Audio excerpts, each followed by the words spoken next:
10,000 രൂപയും മോഷ്ടിച്ചെന്നാണ് പരാതി. ജിൻഡോ ജിമ്മിൽ കയറുന്നതിന്റെ CCTV ദൃശ്യങ്ങൾ സഹിതമാണ് പരാതി. പാലാരിവട്ടം പോലീസാണ് ഇപ്പോൾ കേസ് എടുത്തിരിക്കുന്നത്. ജിൻഡോ ബിഗ് ബോസിലെ ഒരു താരമായിരുന്നു. ഇപ്പോൾ ഇൻസ്റ്റാഗ്രാമിലടക്കം സോഷ്യൽ മീഡിയ സെലിബ്രിറ്റി കൂടിയാണ്. അപ്പോൾ ജിൻഡോ ഒരു ജിമ്മിൽ മോഷണം നടത്തിയെന്ന പരാതിയാണുള്ളത്. ആ ദൃശ്യങ്ങൾ CCTV കാണുന്നത് ജിൻഡോ ഒരു രാത്രി വാതിൽ തുറന്ന് കയറുന്നതാണ്. രേഖകൾ 10,000 രൂപയും ജിൻഡോ കൊണ്ടുപോയി എന്നാണ് ഇപ്പോൾ പരാതി. ജിമ്മിൽ കയറി മോഷണം നടത്തിയതിന് ബിഗ് ബോസ് താരം ജിൻഡോയ്ക്കെതിരെ പോലീസ് കേസെടുത്തു. എന്താണ് ഇതിന്റെ സത്യാവസ്ഥ, എങ്ങനെയാണ് എന്നൊക്കെ നമുക്ക് വീഡിയോ. ഇയാളുടെ തന്നെ ഉടമസ്ഥതയിലുള്ള കെട്ടിടം ഇയാൾ ഒരു വർഷമായിട്ട് ലീസിന് കൊടുത്തേക്കുമായിരുന്നു. അപ്പൊ അവിടെ കയറി ഇന്നലെ പുലർച്ചെ 1 മണിക്കാണ് മോഷണം നടത്തിയിട്ടുള്ളത്. അതിന്റെ CCTV ഉൾപ്പെടെ ഞാൻ ഇവിടെ ആദ്യം കാണിച്ചിട്ടുണ്ട്, CCTV ദൃശ്യം.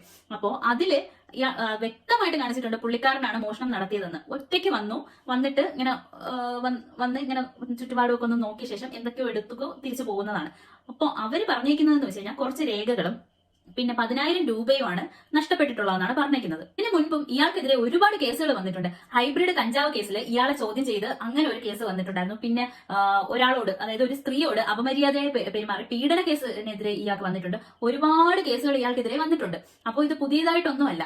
അതില് പീഡന കേസ് വന്നത് ഈ ഞാൻ പറഞ്ഞില്ലേ ജിമ്മ്, ആ ജിമ്മിന്റെ ഓണർ, അതായത് ബിൽഡിംഗ് പുള്ളിക്കാരന്റെ ആണെങ്കിലും അത് നടത്തിക്കൊണ്ടിരിക്കുന്നത് വേറെ ആൾക്കാരാണ്. അപ്പൊ അവരുടെ വൈഫാണ് ഇയാൾക്കെതിരെ കേസ് കൊടുത്തത്, പീഡന കേസ് കൊടുത്തത്. അപ്പൊ അതിന്റെ രേഖകൾ നശിപ്പിക്കാൻ വേണ്ടിയിട്ടാണ് ഇയാൾ ഈ മോഷണം ചെയ്തത് എന്നാണ് പറയുന്നത്. ഇയാൾ ശരിക്കും നല്ല തരികിട പരിപാടിയുണ്ട്. കാരണം ഒരുപാട് കേസുകൾ ഇയാൾക്കെതിരെ വന്നിട്ടുണ്ട്. ശരിക്കും പറഞ്ഞാൽ ഇയാൾ ബിഗ് ബോസിൽ വന്നതിന് ശേഷമാണ് ഇതൊക്കെ പുറലോകം അറിയുന്നത്. ഇതിന് മുന്നേ എന്തൊക്കെ കേസ് വന്നിട്ടുണ്ടെന്ന് നമുക്കറിയില്ല. പക്ഷെ ഇപ്പൊ വന്നിരിക്കുന്ന ഒരുപാട് കേസുകൾ വന്നിട്ടുണ്ട്. പിന്നെ ഇയാളുടെ PR ടീം നന്നായിട്ട് വർക്ക് ചെയ്തുകൊണ്ട് മാത്രമാണ് ഇയാൾക്ക് കപ്പ് കിട്ടിയതെന്നാണ് എന്റെ ഒരു അഭിപ്രായം. അല്ലാണ്ട് ബിഗ് ബോസിന് വേണ്ടിയിട്ട് ഇയാളൊന്നും ഭയങ്കര ഡെഡിക്കേറ്റഡ് ആയിട്ട് നിന്ന ഒരാളൊന്നുമല്ല.